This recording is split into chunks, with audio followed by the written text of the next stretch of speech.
The wind carried the faint smell of desert rain over the mesas, brushing against the weathered porch of an old wooden cabin.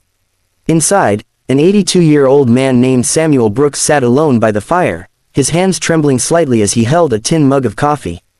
The walls around him were lined with memories, black and white photographs, a faded rifle from his youth, and a rocking chair that once belonged to his late wife, Martha. For years, Samuel had lived in solitude, surrounded by the endless silence of Arizona's high desert. He had grown accustomed to the company of coyotes howling at dusk and the stars whispering secrets no one else could hear. But that night, something unusual broke the silence, the sound of hooves pounding fast and desperate against the sand. Samuel set down his mug, squinting through the window. The moonlight revealed a shadow collapsing near his fence line. He grabbed his lantern and hobbled outside, his joints stiff with age but his spirit alert. The desert was cruel to anyone who crossed it unprepared. When he reached the fallen figure, his heart clenched. It was a boy, no older than 13, skin tanned from the sun, long black hair matted with blood, and clothes torn as if he'd been hunted.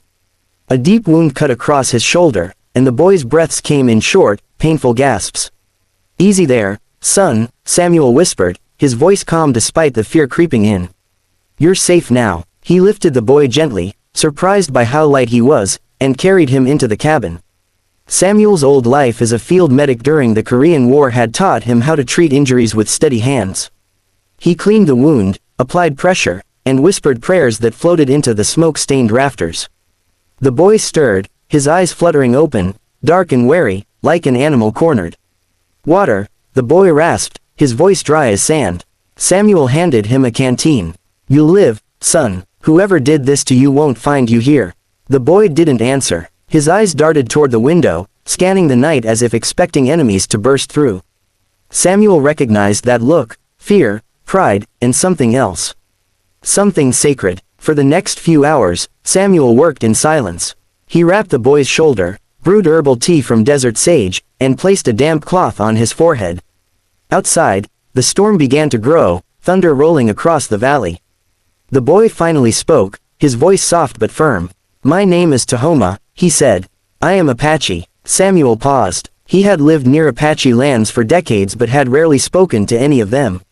There was always a quiet distance between the old settler and the people whose ancestors had roamed this desert long before his kind arrived.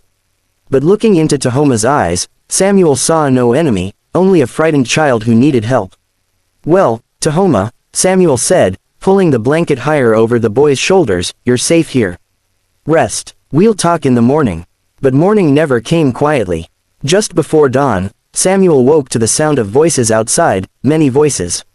He grabbed his rifle, though his hands shook too much to aim. When he stepped onto the porch, he froze.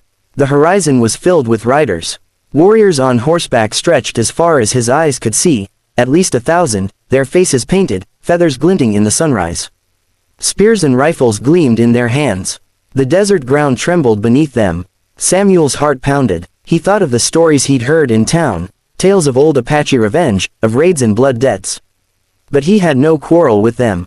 He had only helped a wounded boy. He stepped forward slowly, his voice trembling but steady enough to carry. "I mean no harm," he shouted. "The boy, he's alive. I only helped him." From the crowd, one rider advanced. He was tall, broad-shouldered, wearing a headdress woven with eagle feathers. His face was carved with both wisdom and fury. When he dismounted, the other warriors fell silent. Samuel felt the weight of 1,000 eyes on him. The man approached and spoke in English, his voice deep as thunder. "You are the one who healed my son." Samuel blinked. Your son." The man nodded. "I am Chief Keone of the White Mountain Apache. My boy, Tahoma, was ambushed by horse thieves last night. We tracked him by his blood trail, and it led here." Samuel lowered his rifle, his throat dry. "He was dying when I found him. I did what anyone should do." Chief Keone studied the old man for a long, silent moment. Then he nodded once and turned toward his warriors. He raised his arm, and they all bowed their heads in unison. The chief looked back at Samuel and said words the old man would never forget. "This day, Samuel Brooks, you have earned the protection of the Apache Nation. As long as you live, no harm will come to you. The spirits will watch over your home." Samuel stared in disbelief. I don't understand." The chief smiled faintly. "You healed what is most precious to me. Today, 1,000 warriors stand guard, not for battle, but for gratitude. For the first time in decades, Samuel's eyes filled with tears. He had lived alone for so long, convinced that kindness was something the world had forgotten. But now, standing before an ocean of warriors who came not to kill but to honor him, he felt the weight of something sacred, a circle of humanity that stretched far beyond blood or history. That morning, Tahoma emerged from the cabin, his arm bandaged, his face pale but smiling. When he saw his father, he ran forward and embraced him tightly. Chief Keone held the boy close, his fierce eyes softening. He turned to Samuel again. "You gave him back to me. How can I repay you?" Samuel shook his head. "You already have, by reminding me there's still goodness left in this world." The chief bowed deeply, a gesture few had ever seen from an Apache leader. "Then we will leave a guard at your gate, so that no harm ever finds you again." And they did. Every day for the rest of that year, 2 Apache riders took turns watching Samuel's cabin from a respectful distance. They brought him firewood, food, and fresh water. When his roof leaked, they mended it. When his crops failed, they replanted them. And every week, Tahoma returned, first to thank him, then to learn from him. The boy was curious about medicine, about how Samuel's steady hands had saved him. Samuel taught him everything he knew, how to clean wounds, how to read the signs of infection, how to use herbs and plants to heal. In return, Tahoma taught Samuel about the desert, where to find water hidden beneath dry creek beds, how to read the wind, how to listen to the earth. They became unlikely friends, an old white man and a young Apache boy, bound by something deeper than history could divide. Each learned from the other that humanity is not found in skin or language, but in the quiet acts of compassion that bridge worlds. As months passed, Samuel's health began to fade. His once steady hands trembled more each day, and the long winters bit deeper into his bones. One evening, he sat outside watching the sunset bleed across the desert sky. Tahoma sat beside him, taller now, his face marked with the beginnings of manhood. "Do you regret helping me that night?" Tahoma asked softly. Samuel smiled. "Son, that night saved me too.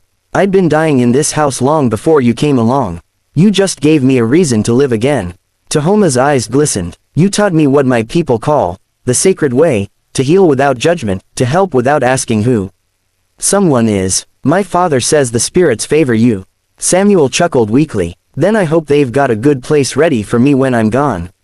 The boy's voice broke. "Don't say that. Listen, Tahoma," Samuel said gently, placing a trembling hand on his shoulder. "One day, you'll help someone the way I helped you.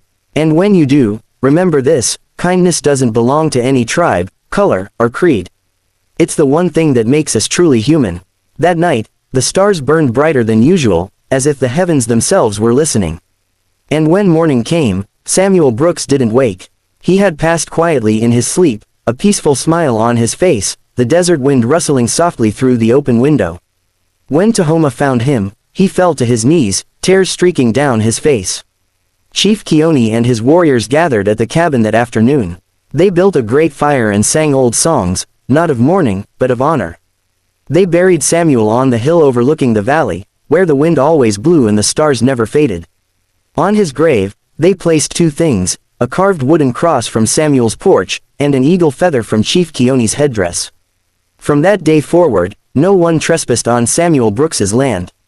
The Apache called it the Valley of the Healer. Travelers who passed through said that at night, when the moon rose over the mesas, you could still see the faint glow of a lantern near the cabin window, as if the old man were still watching, still guarding, still healing. Years later, Tahoma became a healer himself, known among his people as the boy who was saved by the old white man. He carried Samuel's teachings everywhere he went, using both Apache herbs and Western medicine to treat the sick. And when strangers asked where he learned such wisdom, he would smile and say, "From a man who saw no color in the face of suffering." One spring morning, decades after Samuel's passing, a group of travelers found themselves lost in that same desert. Exhausted and thirsty, they stumbled upon a small monument, a weathered stone carved with words almost faded by time. They knelt to read them, and though the wind howled, the message was clear. He healed one child, and the world healed him in return. Beside the stone lay a single eagle feather, bright, new, and